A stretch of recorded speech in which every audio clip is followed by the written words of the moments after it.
আসসালামু আলাইকুম। আশা করি সবাই ভালো আছে।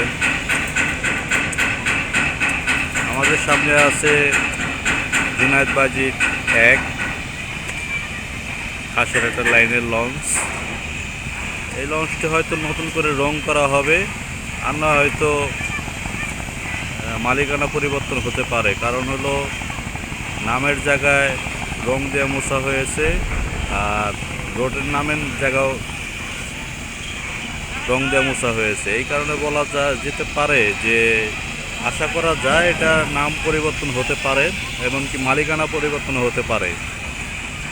আর বর্তমানে নৌ সেক্টরে খুব ভয়াবহ অবস্থা চলতেছে। কারণ হলো এখন যাত্রীর সংকটে অনেক লঞ্চ বন্ধ হয়ে যাচ্ছে, লসের পর্যায়ে। তাই এই কারণে অনেক মালিক লঞ্চ ব্যবসার থেকে সরে যাওয়ার চেষ্টা করতেছে, আবার অনেকেই এই লঞ্চ ব্যবসায় যুক্ত হচ্ছে। এভাবেই চলবে। আশা করি লঞ্চ সেক্টরটা হারাবে না কোনো দিনই। লঞ্চ সেক্টরটা সারা জীবনই থাকবে। কারণ হলো এই লঞ্চ লাভার যারা আছে সবাই এই লঞ্চ ভ্রমণকে অনেক ভালোবাসে।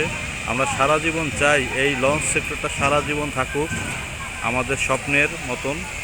কারণ হলো এই লঞ্চ অনেক কিছুই আমরা ছোটোকাল থেকে পেয়েছি। এখন হয়তো লঞ্চের চলাচল হয় না, তারপরও এটা একটা জীবনের স্বপ্নের মতন। আশা করি সবাই এই ভিডিওটা দেখবেন, আমার চ্যানেলটা একটু ফলো করবেন। সবাইকে আসসালামু আলাইকুম। আশা করি সবাই ভালো থাকবেন ইনশাল্লাহ।